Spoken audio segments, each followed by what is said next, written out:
By the quiet waters of Riverside Park, a man most people wouldn't look twice at. Weathered coat, graying beard, eyes that had seen too many hard winters, was about to change, not just one life, but two. They say miracles happen in the most unexpected places. That morning, as young Timothy Jang struggled against the river's fierce current, the world would witness one. Marcus Walsh, a man who hadn't heard his own name spoken in years, didn't hesitate. He dove into those icy waters without a thought for himself, guided by instincts that decades of hardship hadn't dimmed. What he didn't know was that Timothy's mother, Clare Jang, was one of the world's most influential billionaires, and she was about to prove that some debts can only be repaid with the heart. What happens when the woman who has everything meets the man who has nothing but his soul to give? Before we jump back in, tell us where you're tuning in from. And if this story touches you, make sure you're subscribed, because tomorrow I've saved something extra special for you. Marcus Walsh had a morning routine that hadn't changed in 6 years. Each day began with the soft glow of dawn seeping through the worn canvas of his makeshift shelter, tucked away in a forgotten corner of Riverside Park, where the maintenance buildings cast long shadows. He kept his few possessions meticulously organized: a tattered journal bound in cracked leather, a pencil worn to half its original length, and his most prized possession, an army surplus coat that had seen better days, but still kept the chill at bay. The coat had been a gift from Mrs. Rodriguez, the owner of the small cafe at the park's edge. She'd noticed him that first winter, when his thin jacket offered little protection against the bitter wind. "My Eduardo was in the service," she'd said, pressing the coat into his hands. "He'd want someone to have it." Marcus had tried to refuse, but Mrs. Rodriguez wouldn't hear of it. That was her way, quiet kindness wrapped in gentle determination. Every morning Marcus would carefully fold his blanket, tuck his journal into the coat's inside pocket, and make his way to the public restroom. Before the joggers and dog walkers began their daily parade, he'd wash his face, comb his graying beard with careful dignity, and straighten his clothes as best he could. In the mirror's scratched surface, he sometimes caught glimpses of the man he used to be, the successful architect whose designs had once graced the covers of professional magazines. Those memories felt like scenes from someone else's life now.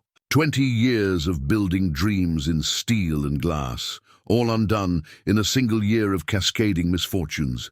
A project gone wrong, a lawsuit he couldn't afford to fight, a reputation in tatters.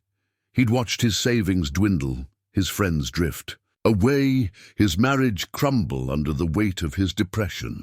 By the time he'd found the strength to reach out for help, there was no one left to call, but the park had become his sanctuary, and in its quiet corners he'd found a different kind of peace. His journal was filled with sketches of the people who passed by: mothers pushing strollers, elderly couples walking hand in hand, children chasing squirrels across the grass. He knew their routines, their habits, the small dramas of their lives playing out against the backdrop of changing seasons. Mrs. Rodriguez would wave him in each morning for a cup of coffee and whatever day-old pastries hadn't sold. "Helping me clean up," she called it, preserving his dignity with the fiction of exchange. They rarely spoke much, but her cafe became his window to the world he'd left behind. He'd listen to the conversations around him, watch people tap away at their laptops, and sometimes sketch building designs on napkins that he'd later transfer to his journal. The regulars at the cafe had grown used to his presence. They didn't see him, not really. Their eyes slid past him like water over stone. But they'd accepted him as part of the landscape, like the ancient oak trees or the weathered benches. Only Mrs. Rodriguez's young granddaughter, Sophia, seemed to truly notice him. She'd peer over his shoulder while he sketched, asking questions about the buildings taking shape on the paper. "You draw pretty," she'd say, and for a moment he'd feel the weight of his past lift slightly. The journal had become his confidant, its pages filled with more than just sketches. He wrote about the life he'd lost, the mistakes he'd made, the dreams that still visited him in the quiet hours before dawn. Some days he'd write letters he'd never send, to his ex-wife, to former colleagues, to the son who'd stopped returning his calls years ago. The words were a way of keeping his mind sharp, of remembering who he was beneath the layers of loss and time. That particular morning had started like any other. He'd washed up, accepted his coffee from Mrs. Rodriguez, and settled onto his usual bench near the river. The spring air carried the promise of warmth, though the water still held winter's chill. He was working on a sketch of the city skyline, adding details from memory, when he heard the first splash. The latest issue of Forbes magazine lay on Clare Jang's desk, her own image staring back at her from its glossy cover. Tech's New Queen, how Clare Jang built a $50 billion empire, blazed across the photograph where she stood impeccably, dressed in a charcoal suit against the Manhattan skyline. She hadn't wanted to do the cover story, but her PR team had insisted it would help with the upcoming IPO of Jang Innovation's newest subsidiary. The morning sun streamed through the floor-to-ceiling windows of her penthouse office, casting long shadows across the awards and accolades that lined the walls. At 42, Claire had achieved more than most people dreamed possible, building a technology empire from the ground up. Yet success had come with its own peculiar form of solitude. She picked up the framed photo on her desk. Her late husband, James, and 7-year-old Timothy at the beach, both grinning widely. James had been gone 3 years now, taken by a sudden heart attack that no amount of money or influence could have prevented. The loss had changed everything, especially for Timothy. "Miss Jang?" Her assistant's voice came through the intercom. Timothy's tutor called. "He's refused to participate in today's lessons again." Claire closed her eyes, feeling the familiar weight of guilt settle onto her shoulders. "Thank you, Andrea. I'll handle it." She glanced at her schedule. 3 board meetings, 2 investor calls, and a charity gala tonight. Somewhere in there, she needed to find time to be a mother. In the next room, Timothy sat surrounded by the latest educational toys and tablets, all designed to nurture his young mind, but his attention was fixed on the old stuffed dragon clutched in his arms, James's last gift to him. The tutor had long since left, leaving behind a note detailing Timothy's continued resistance to structured learning activities. "Hey, little dragon," Claire said softly, using James's old nickname for their son. Timothy didn't look up, his small fingers tracing the dragon's worn fabric. "I don't want another tutor," he mumbled. "I want to go to real school, like other kids." The words struck Claire like physical blows. After James's death, she'd withdrawn Timothy from his private school, convinced she could better protect him at home. The media attention, the potential security risks. It had all seemed too dangerous, but watching him now, she wondered if she'd been protecting him or imprisoning him. "How about we take a walk?" she suggested, an idea forming. "Just you and me in the park." Timothy's head snapped up, hope lighting his features. "Really? No security? Well, maybe just one," she began, but seeing his face fall, she made a decision that went against every careful protocol she'd established. No security, just us. The smile that broke across his face was worth every risk. They took the private elevator down to the garage, where Claire chose the least conspicuous of her cars, a modest SUV she rarely used. Timothy clutched his dragon as they drove, pointing out everything that caught his eye with an enthusiasm she hadn't seen in months. Riverside Park was only a few blocks from their building, but it felt like entering another world. Here, the carefully controlled environment of their penthouse gave way to the messy vitality of real life. Children played on the grass, couples walked hand in hand, and elderly men hunched over chess tables, contemplating their next moves. "Can we get closer to the water?" Timothy asked, tugging at her hand. Claire hesitated. She'd always been wary of the river's edge, but his pleading eyes wore down her resistance. "All right, but stay close to me." They walked along the riverside path, Timothy's dragon dancing through the air as he created elaborate stories about its adventures. Claire found herself relaxing, remembering similar walks with James. He'd always insisted on making time for moments like these, even when their company was just getting off the ground. "Miss Jang!" A woman's voice interrupted her reverie. Claire turned to find Andrea hurrying toward them, tablet in hand. "I'm sorry to disturb you, but the board has called an emergency meeting. They're questioning the allocation of resources for the quantum computing division." Claire felt her professional mask slide back into place. "Timothy, honey, we need to—" She turned, but the spot where her son had been standing was empty. "Timothy!" Panic seized her throat as she scanned the crowded park. "Timothy!" And then she heard the splash. The stuffed dragon hit the water first. Timothy had been leaning over the railing, trying to make his beloved toy soar, just like in his imagination, when the worn fabric slipped from his fingers. Without a thought, he reached for it. One desperate grab that sent him tumbling over the barrier and into the river's cold embrace. Marcus heard the splash from his bench, his pencil freezing mid-stroke. Then came the scream, a mother's voice, raw with terror. "Timothy!" His body moved before. His mind could process the scene, muscle memory from long-ago lifeguard training taking over. The precious journal fell from his lap as he ran, shrugging off his coat mid-stride. The boy had surfaced once, small hands flailing against the current before being pulled under again. Marcus could see the dragon floating nearby, its once cheerful face now a waterlogged beacon, marking where the child had gone down. Without hesitation, he dove into the frigid water.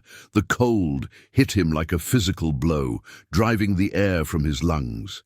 Beneath the surface, the river was a murky chaos of swirling currents and debris. He forced his eyes open against the sting, searching for any sign of movement. There, a flash of red, the boy's jacket illuminated by filtered sunlight.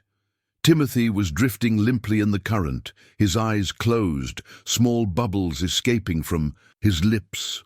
Marcus kicked hard, fighting against the water's pull. His lungs burned for air, but he pushed through, stretching out his arms until his fingers brushed fabric. He grabbed hold and pulled the boy close, then kicked for the surface. They broke through into the air with a splash, Marcus gasping deeply while keeping Timothy's head above water. The current was still fighting them, trying to drag them back under, but Marcus had spent enough time watching the river to know its patterns.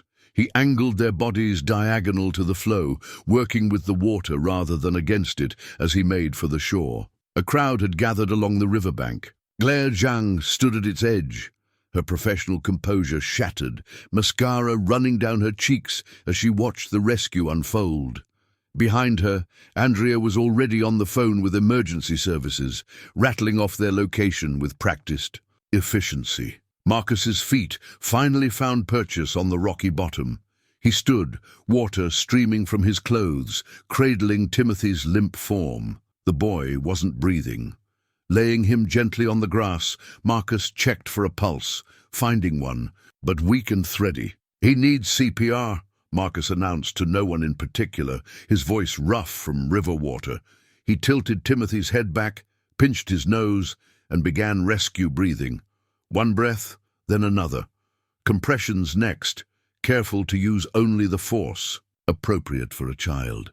"Come on, little man," he muttered between compressions. "Your mother's waiting." The seconds stretched like hours. Claire had fallen to her knees beside them, one hand clutching Timothy's cold fingers, the other pressed against her mouth to hold back sobs. The crowd pressed closer, phones recording the scene, whispers building to a low roar. Then Timothy coughed, water spilling from his lips as his body convulsed. Marcus quickly turned him onto his side, supporting him as he expelled the river from his lungs. Each cough was followed by a desperate gasp for air, the sound like music to everyone's ears. "Mama," Timothy's voice was barely a whisper. Claire gathered him into her arms, holding him close as tears flowed freely down her face. "I'm here, baby. I'm here." The wail of approaching sirens cut through the park's usual tranquility. Marcus stood shakily, his clothes heavy with river water, and began to step back from the scene. His work was done. The professionals would take over now, making sure the boy was properly cared for. "Wait!" Claire called out, but Marcus was already moving through the crowd. He retrieved his coat from where it had fallen, grateful that at least this precious gift had stayed dry. His journal, he noticed with a pang, had not been so fortunate. The pages were soaked through, years of sketches, and writings now bleeding into watercolor memories. As the paramedics arrived and the crowd's attention shifted, Marcus slipped away unnoticed, or so he thought. Mrs. Rodriguez stood in the doorway of her cafe, having witnessed everything. She watched him disappear down the path, then turned, her attention to the chaotic scene by the river. The CEO of Jang Innovations, whose face she recognized from countless news reports, was climbing into an ambulance with her son. Mrs. Rodriguez looked down at the business card in her hand, one of many she'd collected from the reporters already swarming the scene. She tucked it carefully into her apron pocket, patting it once for good measure. Something told her it might come in handy very soon. Near the river's edge, bobbing gently in an eddy, Timothy's stuffed dragon continued its solitary journey downstream, a silent witness to the morning's miracle. The emergency room at Mount Sinai burst into controlled chaos as the ambulance arrived. Timothy, wrapped in thermal blankets, had remained conscious throughout the ride, his small hand never leaving his mother's grasp. Clare Jang, still in. Her wet clothes from wading into the shallows followed the gurney through double doors, her usual commanding presence reduced to that of any worried mother. Hospital security footage would later show a curious series of moments. The CEO of Jang Innovations pacing in a private waiting room, her designer suit water-stained and disheveled, nurses checking on the small boy in pediatric observation, and in the background, almost unnoticed, a tall figure in a wet army surplus coat briefly appearing at the emergency room entrance before vanishing again. Mrs. Jang, the attending physician, approached with a clipboard. "Your son is going to be fine. No water in his lungs. Vital signs are good. We'd like to keep him overnight for observation, but he's asking for you." Claire nearly collapsed with relief. In Timothy's room, she found him propped up on pillows. His color returned to normal, but his first words broke her heart. Did anyone find Dragon? The stuffed toy, his last connection to James, was probably somewhere at the bottom of the river. Now. Before she could answer, Andrea appeared in the doorway, tablet in hand as always. "The media's caught wind of the story," she said softly. "They're already running headlines about the homeless hero who saved Timothy. We're getting requests for comments, and the board is concerned about—" "Find him." Claire's voice cut through Andrea's report like steel through silk. "I don't care what it takes. Find the man who saved my son." Security cameras had captured only grainy images of Marcus's departure. He'd left no name, no contact information, nothing but wet footprints that had long since dried on the hospital's linoleum floors. But Clare Jang hadn't built an empire. By accepting defeat easily, she mobilized her company's resources with the same intensity she usually reserved for corporate acquisitions. Private investigators began canvassing the park and surrounding areas. Local shelters were contacted, rewards were offered. Yet Marcus Walsh seemed to have vanished as completely as Timothy's dragon. In his hidden corner of the park, Marcus huddled under a tarp as rain began to fall. His journal lay spread out nearby, its pages drying but irreparably damaged. Years of sketches and thoughts had blurred into abstract watercolors, like memories losing their sharp edges. He'd tried to save what he could, carefully separating the pages and laying them out to dry, but most were beyond recovery. The evening news played on a small radio given to him by one of the park's maintenance workers. He listened as reporters spun the morning's events into a human interest story, complete with speculation about his identity and whereabouts. The mysterious homeless man who saved billionaire Clare Jang's son remains unidentified, the announcer said. Jang Innovations has announced a substantial reward for information leading to his location. Marcus turned off the radio with a grimace. He'd learned long ago that attention rarely led to anything good. The last time his name had made the news, it had been accompanied by words like negligence and investigation. No, better to stay invisible, to let this moment pass like all the others. But as he drifted off to sleep that night, his dreams were filled with the memory of a small body growing still in his arms, and the desperate prayer that had accompanied each chest compression. Please, not another one. Not like my son. In her penthouse apartment, Claire sat beside Timothy's empty bed, holding the framed photo of him and James. She'd failed today, failed to protect her son, failed to thank the man who'd saved him. The thought of that stranger returning to the streets while she sat in luxury made her feel physically ill. "We'll find him, Timothy," she whispered to the sleeping boy in the hospital. "I promise." And Clare Jang had never broken a promise to her son. Missing person flyers appeared throughout Riverside Park the next morning, featuring a grainy security camera image of a tall man in a military surplus coat. The reward amount listed below the photo would have been life-changing for most people, but the man in question never saw the flyers.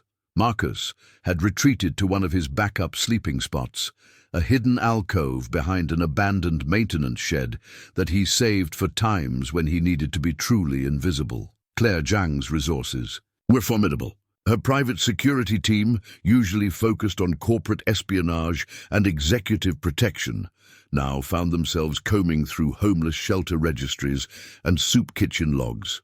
Facial recognition software analyzed years of traffic camera footage. Each dead end only strengthened her resolve.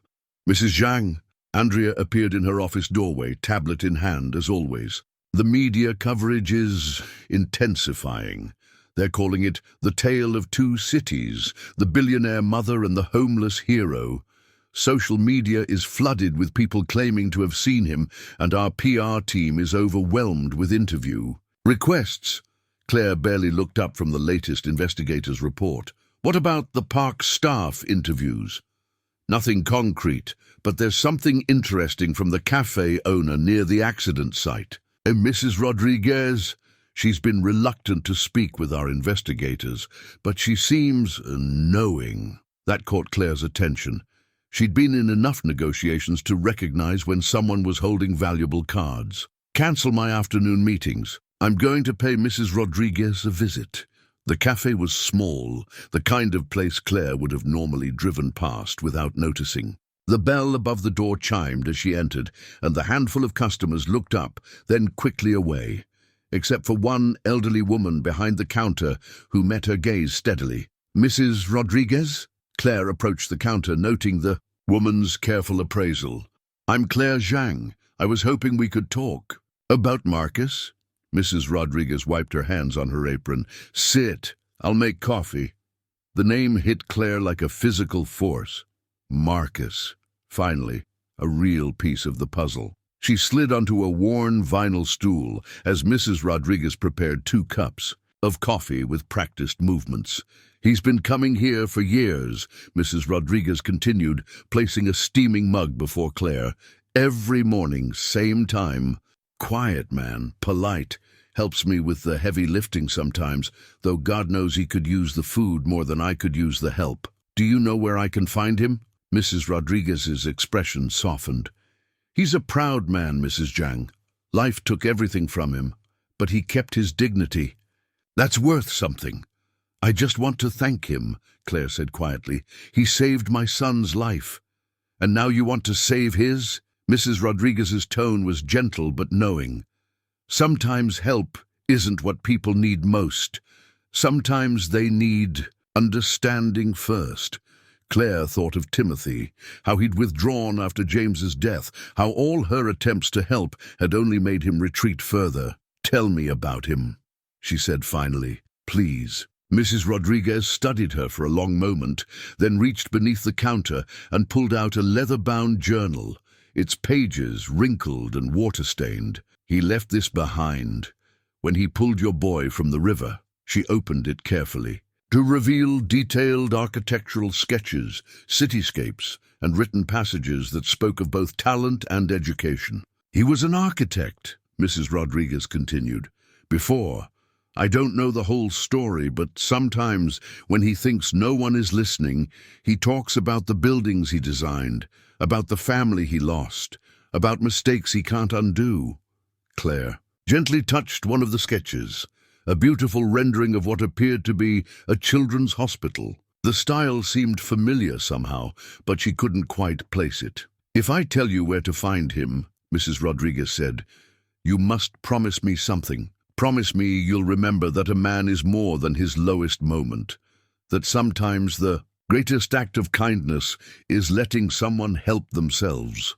Claire looked up from the journal, meeting the older woman's eyes. "I promise." Mrs. Rodriguez nodded once, then took out a small notepad and began to write. Dawn was breaking over the park when Claire found him. Marcus sat on his usual bench, nursing a paper cup of Mrs. Rodriguez's coffee, watching early joggers pass by. He showed no surprise when Claire approached, as if he'd been expecting this moment all along. "May I?" Claire gestured to the empty space beside him. Marcus nodded slightly, his eyes remaining on the river. She sat, maintaining a careful distance, noting how he held himself with a dignity that transcended his worn clothes and rough appearance. The boy, his voice was quiet but clear. "He's all right?" "Yes." Claire's throat tightened with emotion. "Thanks to you. Timothy's been asking about you. He wants to thank you himself." A ghost of a smile touched Marcus's lips. "No thanks needed. Just glad I could help." They sat in silence for a moment, watching the sun paint the water in shades of gold. Claire found herself studying his profile, seeing beneath the beard and weathered features to the man he must have been before. There was something familiar about him that she couldn't quite place. "I found your journal," she said finally, reaching into her bag. "Mrs. Rodriguez gave it to me. Most of it's water damaged, but—" She held it out to him. Marcus took it carefully, his fingers tracing the warped leather cover. "Lot of memories in here. Some better left to fade, maybe." "The drawings are beautiful," Claire ventured. "Mrs. Rodriguez mentioned you were an architect in another life." His voice carried no self-pity, just quiet acceptance. A child's laugh drew their attention. A young boy was chasing pigeons near the water's edge, his mother hovering protectively nearby. Claire saw Marcus tense slightly, his eyes tracking the child's movement until he stepped away from the river. "Timothy lost his dragon," Claire said. Softly, the stuffed toy he was holding when he fell. It was the last gift his father gave him before. She stopped, surprised by how much the words still hurt. Marcus turned to look at her fully for the first time. "I'm sorry about your husband. James died 3 years ago. Heart attack, no warning, no goodbye, just gone." Claire hadn't meant to share so much, but something about Marcus's quiet presence made it feel natural. "Timothy withdrew after that. I thought I was protecting him by keeping him close. But instead I was trying to control the uncontrollable," Marcus finished. His eyes held understanding rather than judgment. "We do what we think is right at the time." A comfortable silence fell between them, broken only by the gentle lapping of the river and the distant sounds of the city waking up. Claire found herself relaxing, reminded of early morning conversations with James when the world felt simpler. "I'd like to help you," she said finally, "not out of obligation, but because you're kind," Marcus interrupted gently. "But I'm not a project to be fixed, Mrs. Jang." "Claire," she corrected. "And no, you're not a project. You're the man who saved my son's life, who draws buildings that should exist in the world, who hasn't lost his humanity despite everything life has thrown at him." Marcus looked down at his coffee cup, now empty. Mrs. Rodriguez appeared as if on cue, carrying a fresh pot and 2 clean cups. She filled them both without a word, her eyes twinkling with quiet approval before she withdrew. "Timothy would love to see you," Claire continued. "Even if, just for a few minutes, he has questions only you can answer. About the river, about Being brave about... She hesitated. About his dragon. Something shifted in Marcus's expression. Does he like buildings? He asked suddenly. Claire blinked at the unexpected question. He's fascinated by them, always asking how they stay up, why they look the way they do. Marcus opened his journal to one of the few pages that had survived. Relatively intact, it showed a whimsical design for a children's playground, where every element was both functional and storytelling. Slides emerging from dragons' mouths, swings hung from geometric trees, climbing walls disguised as castle towers. Maybe, he said slowly, I could show him how to draw something like this. Claire felt hope rise in her chest. He'd love that. The morning light grew stronger, the park filling with its regular rhythm of life. And on a bench by the river, two people from very different worlds found a moment of connection over a simple paper cup of coffee. The private room at Mrs. Rodriguez's cafe had become their meeting place over the next few days. It was there, over cups of strong coffee and fresh pastries, that Claire laid out her proposition. She'd placed her business card on the table between them, not the standard corporate one with just her title and contact information, but her personal card with her private number handwritten on the back. I have a proposal for you, Marcus, she began, her voice carrying the same careful tone she used in delicate negotiations. Jang Innovations is launching a new charitable foundation focusing on sustainable urban development and affordable housing. We need someone who understands both the architectural and human elements of the project. Marcus sat quietly, his weathered hands wrapped around his coffee cup. Through the small window, they could see reporters still lingering outside the cafe, held at bay by Mrs. Rodriguez's fierce protectiveness of her establishment. You've seen my record, he said finally. It wasn't a question. Of course she had. Someone with her resources would have discovered everything by now. Yes, Claire met his gaze steadily. The Hamilton project, the lawsuit, the professional censure. I've read it all. Marcus's face tightened almost imperceptibly. Then you know why I can't. I know that 6 years ago, a design flaw was discovered. In a low-income housing project you architected, Claire interrupted gently. I know that rather than fight the lawsuit, you accepted full responsibility, surrendered your license, and gave up everything you had to ensure the residents were safely rehoused.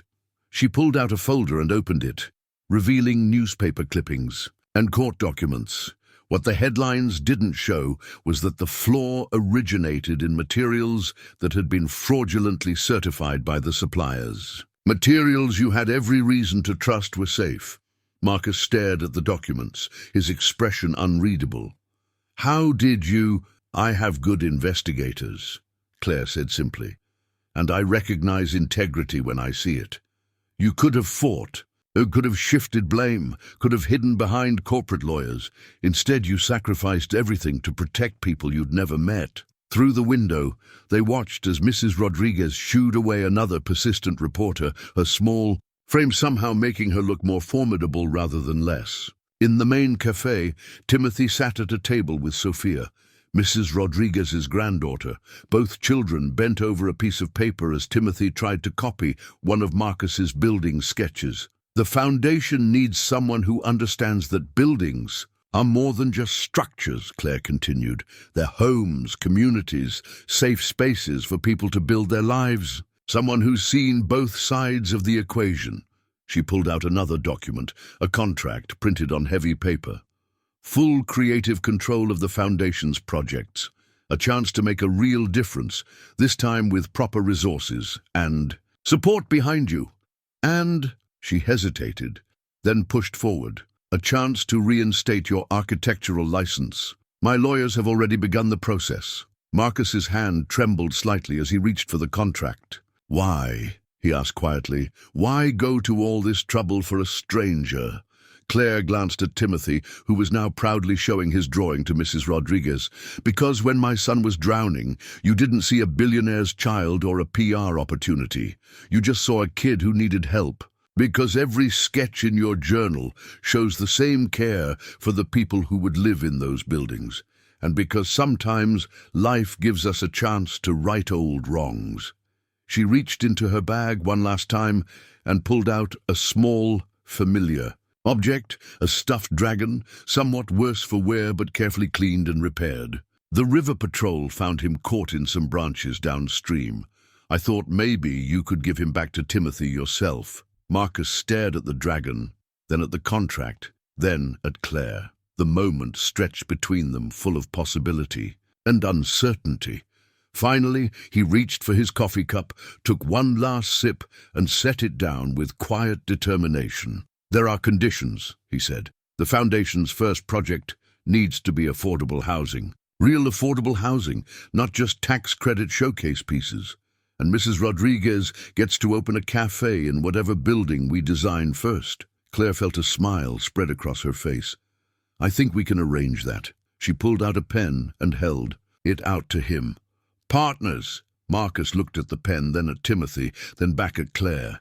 In that moment, he saw not just an offer of redemption, but a chance to build something meaningful again. Slowly, he reached for the pen. Outside, the morning sun caught the river's surface, making it sparkle like new possibilities. The old architecture award sat in a cardboard box at the back of Claire's private storage facility, along with other artifacts from a time she rarely allowed herself to remember. "Excellence in Humanitarian Design," the inscription read.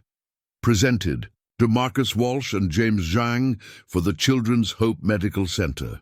Claire's hands trembled as she held the award, memories flooding back. James had spoken often of his early career, of the brilliant young architect who'd helped him design his first major project.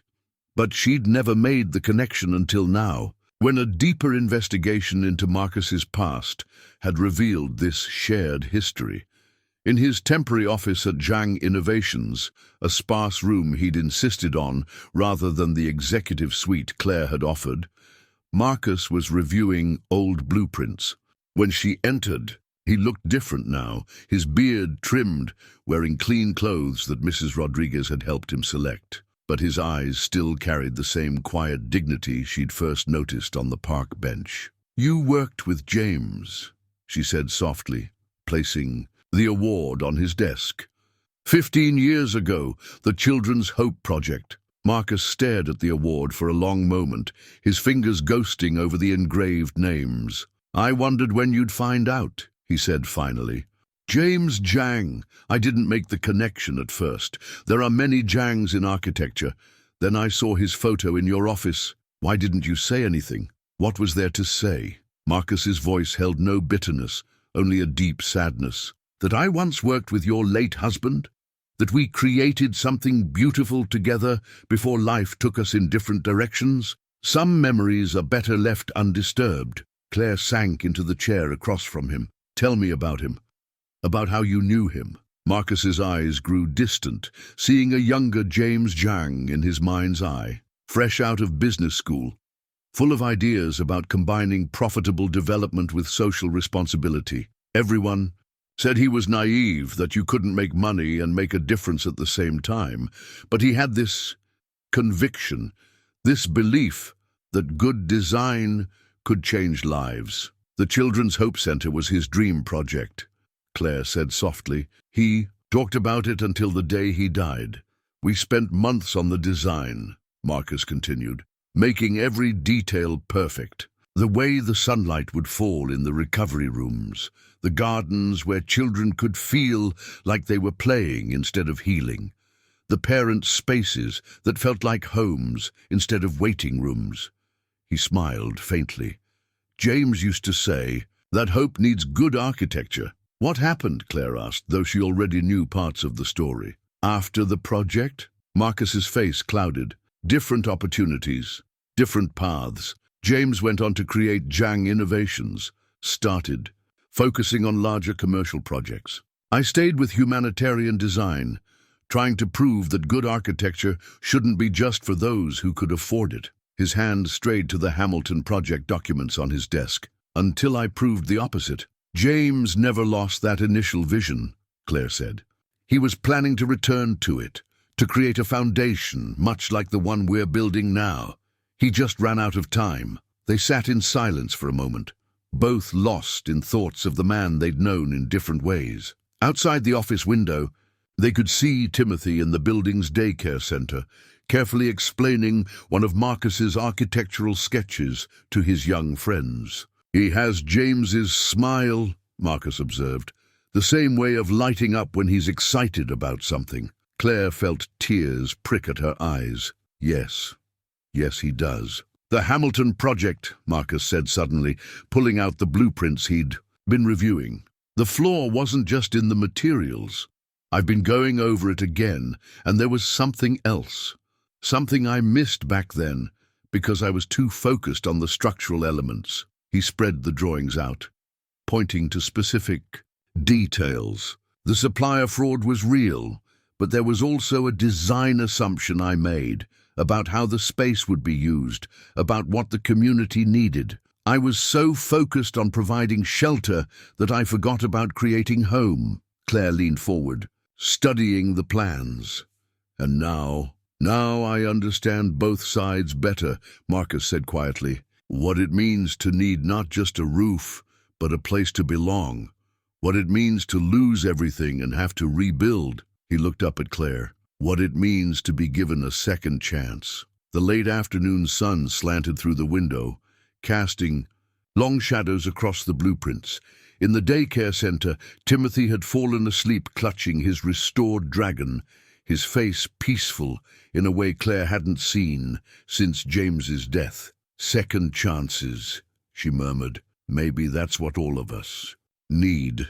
The keys to Marcus's new apartment felt foreign in his hand, heavy with both possibility and responsibility.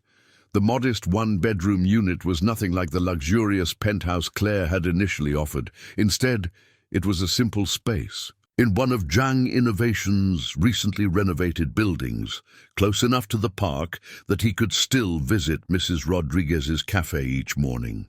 "Home, sweet home," he muttered to himself, standing in the empty living room. A few basic furnishings had been delivered, a bed, a table, some chairs, but the walls remained bare, waiting for the architectural sketches he'd begun drawing. Again, his phone buzzed, another new addition to his life. A text from Claire. "Board meeting running late. Timothy asks if you're still coming to dinner." Before he could reply, another message appeared. "Urgent.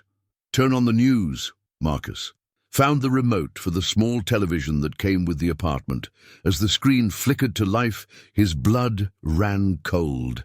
There, splashed across the screen, was a headline he'd hoped never to see again. "Jang Innovation Scandal. CEO's homeless hero connected to James Jang's death." The reporter's voice filled the room. "Sources close to Jang Innovations have revealed shocking connections between Marcus Walsh, the homeless man who recently saved Clare Jang's son, and the suspicious circumstances surrounding James Jang's death 3 years ago. Documents suggest Walsh was the last person to meet with James Jang before his fatal heart attack." Marcus's hands shook as he reached for his phone, but it was already ringing. Claire's name flashed on the screen. "Don't move." Her voice was tight with tension. "Security is on their way. The press somehow got hold of—" "Claire," he interrupted, "I can explain. You'd better." The line went dead. Within minutes, the building's lobby was swarming with reporters. Marcus watched. From his window, as security personnel struggled to keep them at bay. His phone buzzed continuously with messages from unknown numbers. Journalists, no doubt, hungry for the story. A private elevator opened directly into his apartment, and Clare Jang stepped out, her face a mask of controlled emotion. She held a manila folder in her hands, one he recognized immediately. "Is it true?" she asked without preamble. "Were you there the day James died?" Marcus sank into a chair, the weight of long-buried memories pressing down on him. "Yes." Claire's composure cracked slightly. "Why didn't you tell me?" "Because I've spent 3 years trying to forget that day," Marcus said quietly, "trying to forget that I might have been able to prevent it." He reached for the folder in Claire's hands. Inside were security camera stills from the day James died. Images showing Marcus, then still wearing a suit and tie, entering James's office. The timestamp showed it was just hours before James's fatal heart attack. "James called me that day," Marcus began, his voice heavy with memory. "Said he'd discovered something about the Hamilton project, about why the materials had failed. He had evidence that could have cleared my name, proved the supplier fraud went deeper than anyone suspected. But when I arrived at his office, he was already feeling unwell," Claire finished, her voice barely a whisper. "The security logs show you left after only 10 minutes. He insisted he was fine, just heartburn, said he'd call me the next day about the evidence." Marcus's eyes filled with tears. "I should have stayed, should have called an ambulance, should have—" "Stop." Claire's voice was sharp. "James had a congenital heart condition he'd hidden for years. The doctor said nothing could have prevented what happened. But if I'd gotten him help sooner, then I'd have lost him an hour later instead of 3. Claire's hands were trembling. "Now, the press is spinning this, like you were somehow responsible, like there's some conspiracy. They're saying I hired you out of guilt, that the whole rescue was staged." A small voice from the doorway stopped them both. "Mom!" Timothy stood there, clutching his dragon, eyes wide with confusion. Behind him, Andrea hovered anxiously. "I'm sorry, Mrs. Jang," Andrea said quickly. "He insisted on coming with me when—" "I brought the files you requested." Claire moved to shield Timothy from Marcus, but the boy darted past her. He ran straight to Marcus, climbing into his lap with the unquestioning trust of a child. "Are you going away?" Timothy asked, his voice small. "The people on TV said bad things, and last time people said bad things, Daddy went away and didn't come back." Marcus looked helplessly at Claire, whose face showed the same war of emotions he felt: anger, fear, uncertainty, and underneath it all, a desperate desire to protect this child from more loss. "Timothy," Claire said gently, "Marcus and I need to talk about some grown-up things. Why don't you—" "No!" Timothy clutched Marcus's shirt. "You can't make him go away. He draws buildings with me, and he saved Dragon, and he makes you smile like Daddy did, and—" "Timothy!" Marcus's voice was soft but firm. "Sometimes grown-ups need to sort out complicated things. But I promise you, no matter what happens, I will always be your friend." Claire watched them together, her mind racing. The media storm would only grow worse. The board was already demanding answers. Everything she'd built, personally and professionally, was at risk. But watching her son cling to Marcus, seeing the gentle way he held Timothy, she remembered James's favorite saying, "The truth has a way of building its own foundation." "Andrea," she said suddenly, "get me everything we have on the Hamilton project suppliers. Every document, every email, every financial record, and call Mrs. Rodriguez.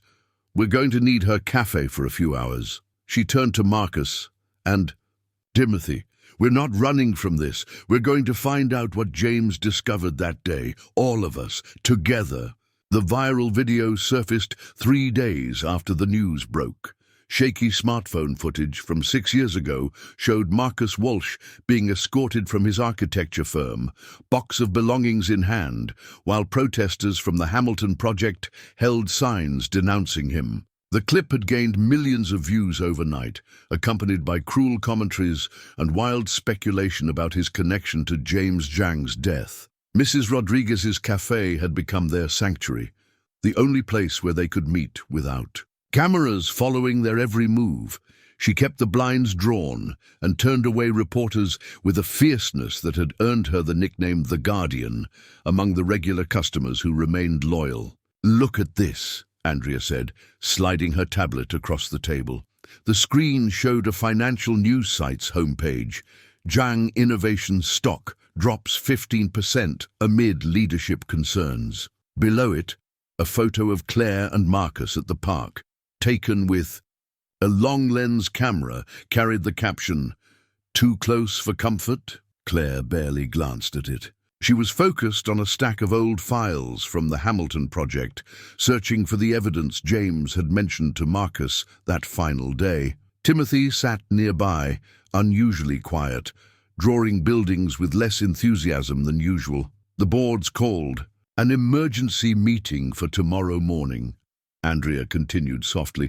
They're concerned about appearances. Appearances? Marcus looked up from his own set of documents. You mean they're concerned about me? They're concerned about everything, Claire said, her voice tight with frustration. The stock price, the foundation launch, the media speculation.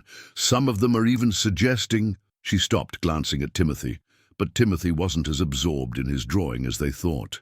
They want Marcus to go away, he said quietly. Like the mean people made Daddy go away.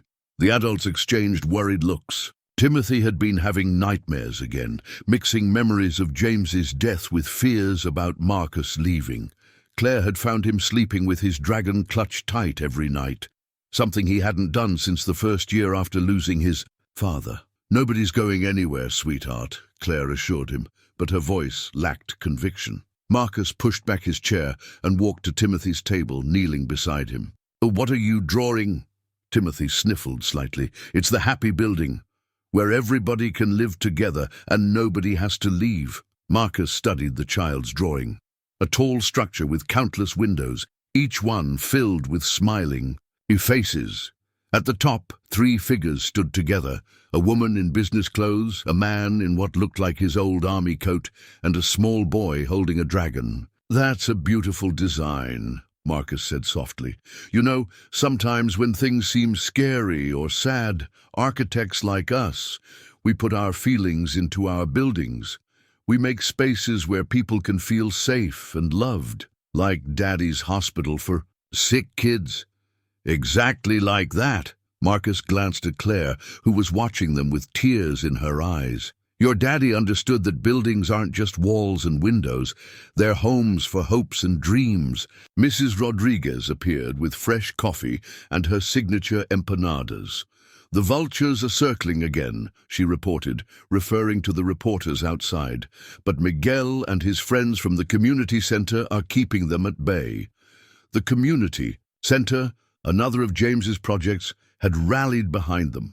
The residents remembered how James and Marcus had fought to include affordable housing units in the development against the board's wishes. Now, those same residents formed a human barrier against intrusive journalists, protecting the cafe that had become a second home to so many. We should go public, Marcus said suddenly. Tell the whole story, not just the pieces they're twisting. Claire shook her head. The board would never... The board isn't who we need to convince, Marcus interrupted. He pulled out his journal, the old water-damaged one, and opened it to a page where the ink had run but the words were still legible. James wrote something here the day before he died. A note about the Hamilton project. Sometimes the strongest foundations are built on exposed truths. Timothy looked up from his drawing. Is that like in my building? Where everybody can see everybody else and nobody has to hide? Out of the mouths of babes, Claire thought. She reached for her phone and dialed Andrea's number. Cancel tomorrow's board meeting, she said firmly.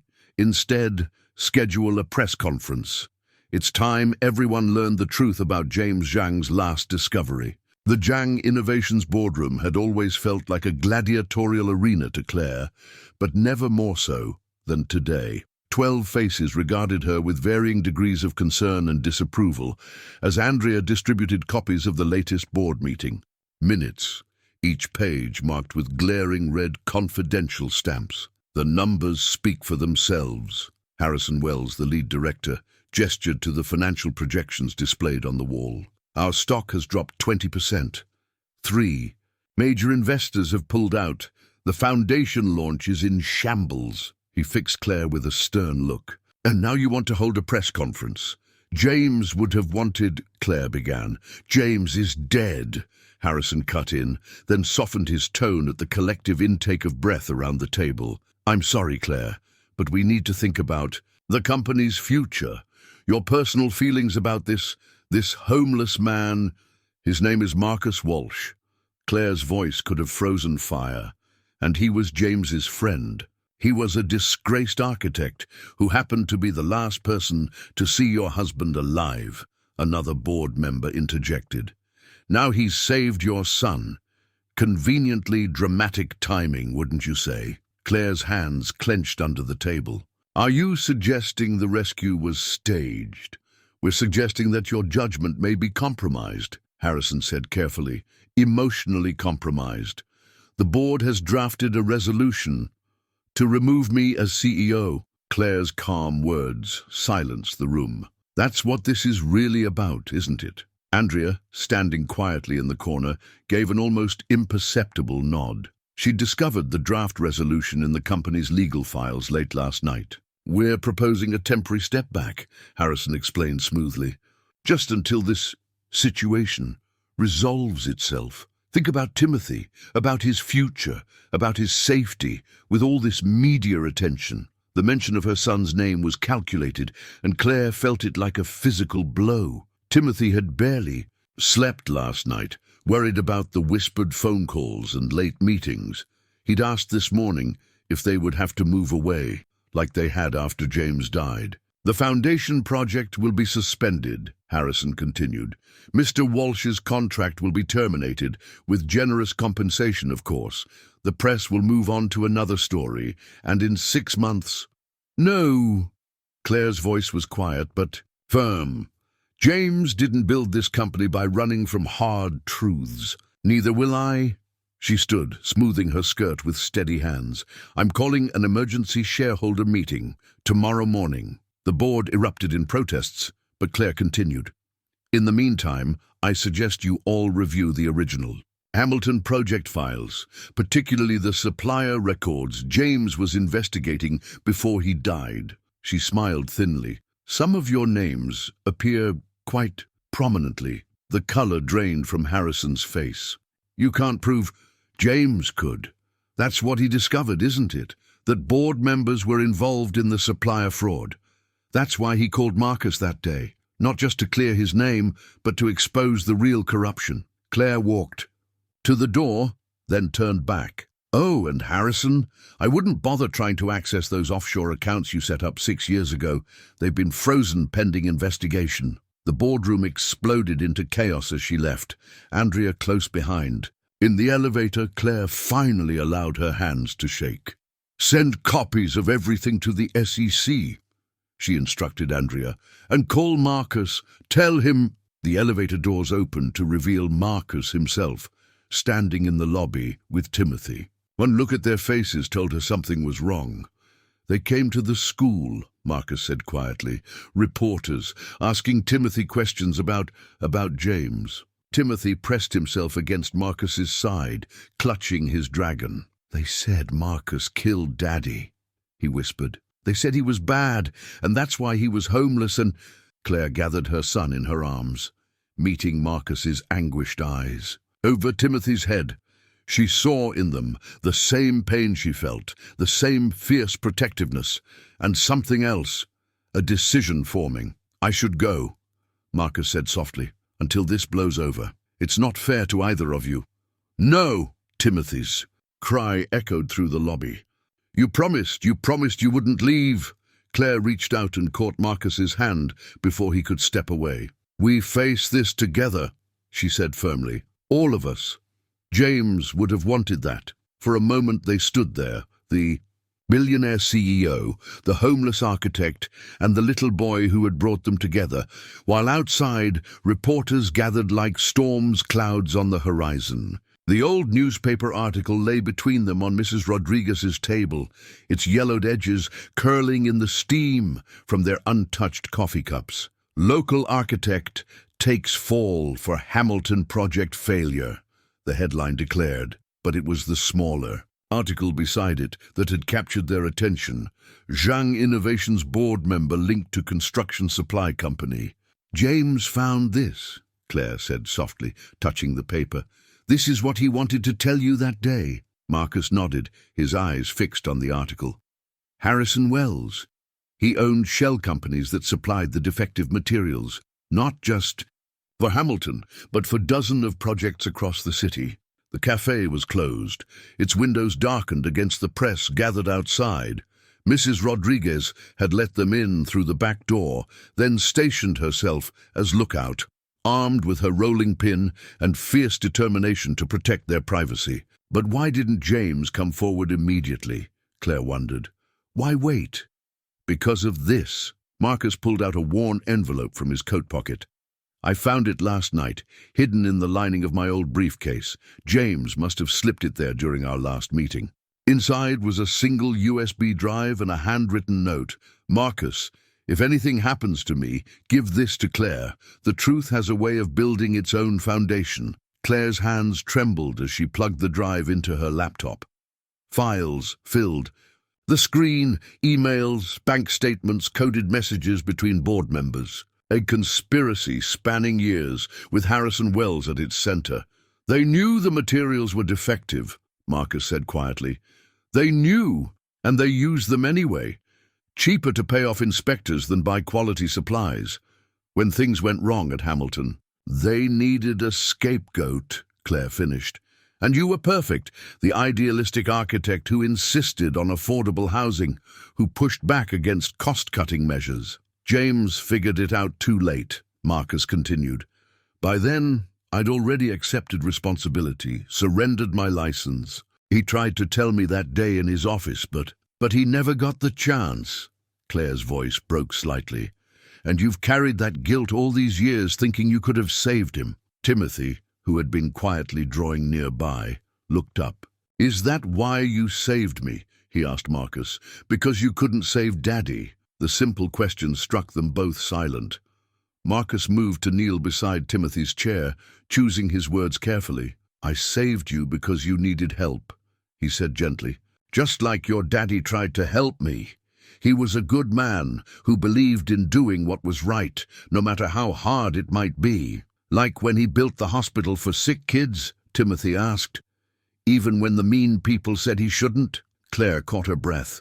The Children's Hope Medical Center, James and Marcus's first project together. The board had opposed it, arguing it wasn't profitable enough. But James had insisted, setting the pattern for his entire career. Exactly like that, Marcus smiled. Your daddy taught me that buildings aren't just about making money. They're about making life better for people who need help. Claire studied the two of them together, her son and the man who had saved him, bound together by more than just that moment at the river. In Marcus's gentle wisdom and unwavering integrity, she saw echoes of James that made her heart ache with recognition. We have to make this right, she said firmly. Not just for James or for you, Marcus, but for every family that lived in buildings made with those defective materials. For every project that was compromised by their greed. The press conference, Marcus nodded, but Wells and the board, they'll fight back hard. Let them, Claire's voice held steel. James left us the foundation of truth. Now it's time to build something lasting on it. Timothy held up his drawing, a sketch of the Children's Hope Medical Center drawn from the photo in Claire's office. Can we make more buildings like this? He asked. Buildings that help people? Marcus and Claire exchanged looks over Timothy's head, seeing in each other the same determination, the same hope that had brought James and Marcus together all those years ago. Outside, the first rays of dawn began to paint the sky, while inside the cafe, three people bound by loss and love began to plan how to rebuild not just a company, but a legacy. Marcus's resignation letter sat unsigned on Claire's desk, its crisp white paper stark against the mahogany surface. I hereby tender my resignation. Effective immediately. The formal words felt like a betrayal of everything they'd built over the past weeks. You can't seriously be considering this, Claire said, pacing her office. The morning news played silently on the wall screen, showing footage of protesters outside Jang Innovation's headquarters. Some held signs supporting Claire and Marcus. Others demanded their removal. Look at what this is doing to the company, to Timothy. Marcus gestured to the scene below. Harrison called me this morning, offered a deal. I leave quietly, take the blame for everything, and they'll ensure you keep your position as CEO. And bury James's evidence forever. Claire's voice was bitter. Let them get away with it all. Timothy had another nightmare last night, Marcus said quietly. Mrs. Rodriguez told me he was crying at the cafe this morning, afraid that both of us would disappear like James did. Before Claire could respond, Andrea burst into the office, her usual composure shattered. "Mrs. Jang, Timothy's gone." "What?" Claire felt her world tilt. He was at the daycare center, then the protesters started chanting outside, and in the confusion, Andrea's voice broke. "Security's reviewing the cameras now." Marcus was already moving, grabbing his coat. "The river," he said. "He goes there when he's upset. It's where he feels close to—" "James," Claire finished. They shared a look of understanding before rushing to the elevator. The spring morning had turned cold, a light rain falling over the city. As they ran through the park, Claire's designer heels sinking into the mud, memories of another desperate morning by the river flooded back. They found Timothy exactly where Marcus had predicted, sitting on their usual bench, soaked to the skin, clutching his dragon. But he wasn't alone. Harrison Wells sat beside him, an umbrella held over them both. "Timothy!" Claire's relief turned to ice as she saw Harrison's smile. "Such a brave boy," Harrison said smoothly, "coming to his special place. He's been telling me all about the buildings he draws with Marcus, about his daddy's hospital, about the evidence you found." Marcus took a step forward, but Harrison raised a hand. "Careful now. We wouldn't want any accidents. By the river, not again." "You knew," Marcus said, realization dawning. "You knew James was investigating you. That's why you were watching his office that day. Why you didn't call for help when he had his unfortunate heart attack? Tragic, really." Harrison's voice hardened. "Just as tragic as it would be if young Timothy here grew up without a mother. If Claire lost her company, her reputation, everything she and James built. Let him go." Claire's voice shook with fury. "Oh, I will. Once Marcus signs that resignation letter, taking full responsibility for both the Hamilton project and poor James's death. Once you agree to drop this foolish investigation and announce your full support for the board's leadership." Timothy looked between them, his small face confused and frightened. "Marcus," he whispered, "you promised you wouldn't." "Leave." The rain fell harder, drumming against Harrison's umbrella. Marcus took another step forward, then another, until he stood directly in front of Harrison. "You're right about one thing," he said quietly. "I am responsible. Responsible for staying silent too long, for letting fear keep me from fighting. For the truth." He knelt before Timothy, meeting his eyes. "But I made a promise, and this time I'm keeping it." In one fluid motion, Marcus scooped Timothy into his arms and stepped back. Claire rushed forward to take her son, as Harrison rose in fury. "You're making a mistake," he snarled. "All of you!" "No," came a voice from behind them. Mrs. Rodriguez stood there, phone held high, its camera recording everything. Behind her, a crowd had gathered. Cafe regulars, community center residents, reporters with their own cameras rolling. "The only mistake was thinking you could threaten a child in my park." Harrison's face drained of color as he realized every word. Every threat had been captured. In the distance, police sirens wailed. Timothy buried his face in Claire's shoulder, then turned to reach one hand toward Marcus. "Don't go," he pleaded. Marcus took the small hand in his, then reached for Claire's free hand. Together, they stood, in the rain, forming a circle of protection around their boy. "Never," Marcus promised. "We face this together." The Jang Innovations Auditorium had never been so full. Shareholders, reporters, and employees packed every seat, while a live stream carried the event to millions worldwide. The press conference announcement had sent the company's stock into freefall. But Claire stood calmly at the podium, Marcus and Timothy beside her, Mrs. Rodriguez and her community supporters filling the front rows. "My husband, James Jang, built this company on a simple principle," Claire began, her voice steady. "That profit and purpose could coexist, that buildings could serve both their investors and their communities." She paused, letting her gaze sweep across the board, members seated uncomfortably in the front row. "Today, we honor that vision by telling the truth, all of it. The presentation screen behind her filled with documents from James's USB drive. Email chains, bank transfers, shell company records. The evidence was devastating and undeniable. In the audience, several board members quietly tried to leave, only to find police officers waiting at the exits. The Hamilton project wasn't a failure of architecture, Claire continued. It was a failure of integrity.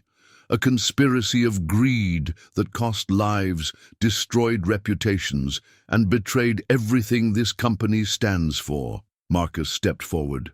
Then, his quiet dignity commanding attention. I accepted blame because I believed I had failed the families who trusted me to build them a safe home. Today, I accept a different responsibility to help rebuild not just buildings, but trust. Timothy, clutching his dragon, smiled up at them both. The sight of the little boy, standing brave between the two adults who had fought to protect him, sent a ripple of murmurs through the crowd. Jang Innovations is announcing 3 initiatives, effective immediately, Claire's voice rang out. First, a full investigation in partnership with the SEC, identifying every project that used compromised materials. Second, a $1 billion commitment to repair or rebuild every affected structure. She paused, allowing the gasps and whispers to subside. And third, the establishment of the James Jang Foundation for Ethical Architecture, with Marcus Walsh as its director. The screen changed to show preliminary designs, not just for new buildings, but for a new vision of urban development. Safe, sustainable, accessible communities that brought people together instead of pricing them out.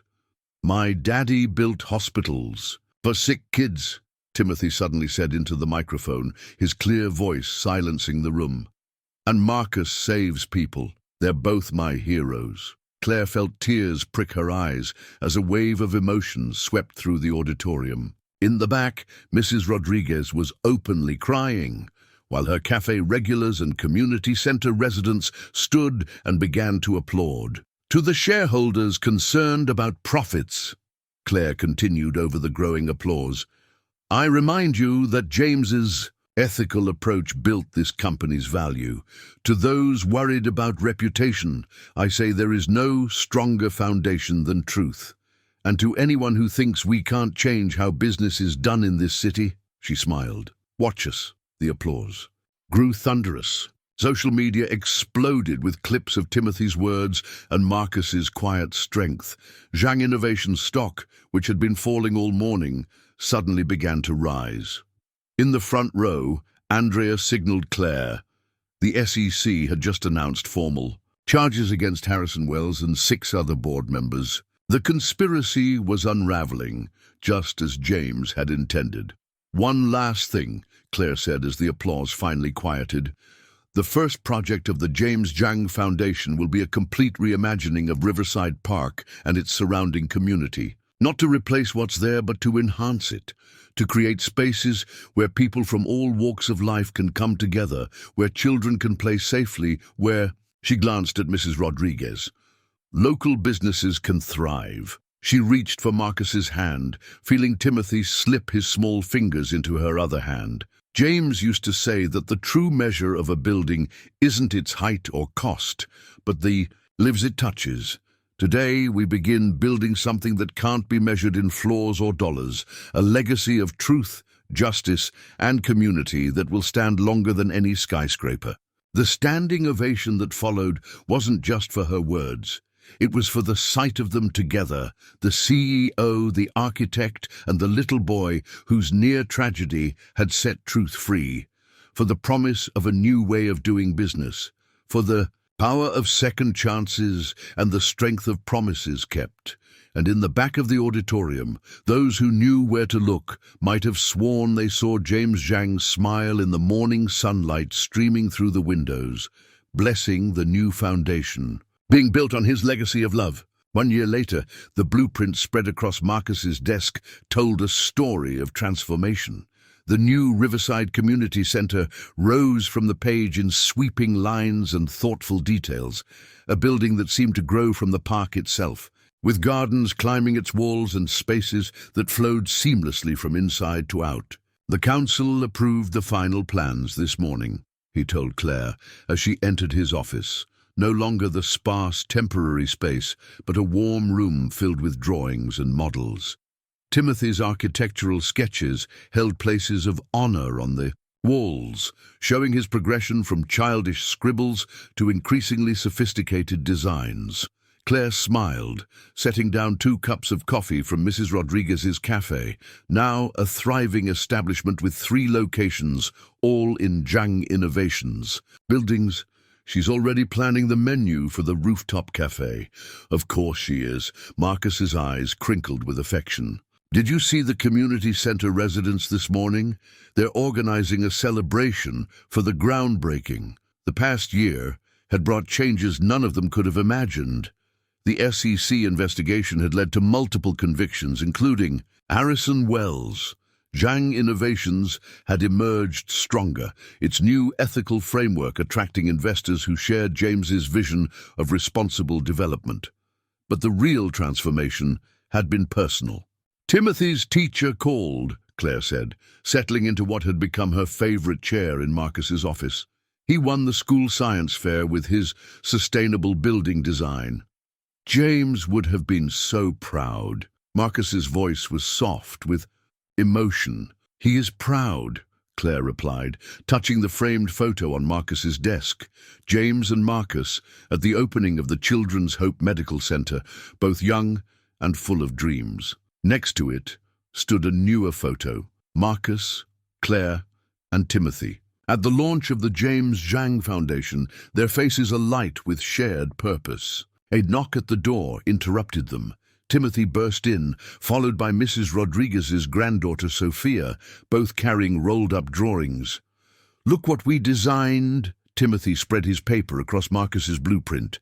"It's a playground for the community center, with special spaces for kids who use wheelchairs, and quiet areas for kids who need them. And a dragon slide," Sophia added enthusiastically. "Like Timothy's dragon, but huge." Marcus studied their design with serious attention, pointing out clever details and suggesting gentle improvements. Claire watched them, her heart full. The frightened boy who had lost his father had blossomed into a confident child with not just one parent, but a whole community of love around him. "We should show this to the development team," Marcus said, making both children beam with pride. "Maybe incorporate some of these ideas into the final design." "Really?" Timothy's eyes widened. "Like a real architect?" "Like a real architect," Marcus confirmed. "You know, your daddy always said the best designs come from understanding what people really need. I'd say you two understand exactly what kids in this community need." Claire's phone buzzed. A news alert. The headline made her catch her breath. Jang Innovations named Most Ethical Corporation of the Year. Below was a photo of the 3 of them at the recent shareholders' meeting, Timothy proudly holding up a model of their latest affordable housing project. "Marcus," she said softly, showing him the phone. "We did it. We really did it." He took her hand, his eyes saying everything words couldn't. They had done more than clear his name or save her company. They had built something James had only dreamed of, a way of doing business that truly served the community. "Can we go show Mrs. Rodriguez our design?" Timothy asked, carefully rolling up his drawing. "She said she'd make special dragon cookies." "Today, of course," Claire laughed. "But first," she pulled out an envelope she'd been saving. "The adoption papers came through this morning. If you still want to make it official." Marcus's voice was thick with emotion. "To be a real family?" Timothy launched himself into Marcus's arms, then reached for Claire, pulling them both into a tight hug. His dragon, ever present, squished between them. "We already are a real family," Timothy declared with a child's simple wisdom. "Now everybody else will just know it too." Through the office window, the sun painted the river in shades of gold, while in the park below, the foundation was being laid for a new building and a new beginning. The grand opening of Riverside Community Center coincided with Timothy's 9th birthday. A photograph captured the moment perfectly. Marcus and Claire cutting the ribbon together, Timothy between them, holding his ever-present dragon, and Mrs. Rodriguez beaming proudly from her new rooftop cafe. Behind them, the building rose like a living thing, its green walls and community gardens already blooming in the spring sunshine. "One more story, Papa?" Timothy asked later that evening. Sitting in their favorite spot by the river, the old bench had been preserved in the park's renovation, now surrounded by a children's reading garden where parents and children gathered daily to share books and dreams. Marcus smiled, exchanging a glance with Claire. "Which one would you like? The one about the architect and the dragon?" "No," Timothy grinned. "Tell me again about how you and Mom fell in love while building hope." Claire reached for Marcus's hand as he began the familiar tale, one that had become part of the community's folklore. Children played on the dragon-shaped slide nearby, their laughter mixing with the river's gentle flow. Through the cafe windows, they could see Mrs. Rodriguez teaching Sophia how to make her famous empanadas, preparing her to carry on the family tradition. The James Jang Foundation had transformed more than just the park. Its principles of ethical architecture and community involvement had spread across the city, inspiring other companies to follow suit. But here, in this moment, with their son's head resting against Marcus's shoulder and Claire's hand warm in his, they had built something even more precious, a family founded on love, trust, and second chances. The park hero sat prominently displayed in the children's section of the new Riverside Community Center Library. The book's author, Timothy Zhang Walsh, age 9, had insisted on using his full name, proudly embracing both the family he was born into and the one that fate had brought together. The story was simple but profound, a tale of a man who had lost everything but his heart, a woman who discovered that true wealth lay in courage and compassion, and a little boy whose dragon helped build bridges between worlds. Mrs. Rodriguez had contributed the recipes that appeared in the margins, comfort food that had helped heal hearts and build community. But it was the final page that touched readers most deeply. There, beside Timothy's careful drawings of his two fathers, one watching from heaven, one holding his hand on earth, were words that James Jang had written long ago. The truth has a way of building its own foundation, and in that foundation, a family had found its home.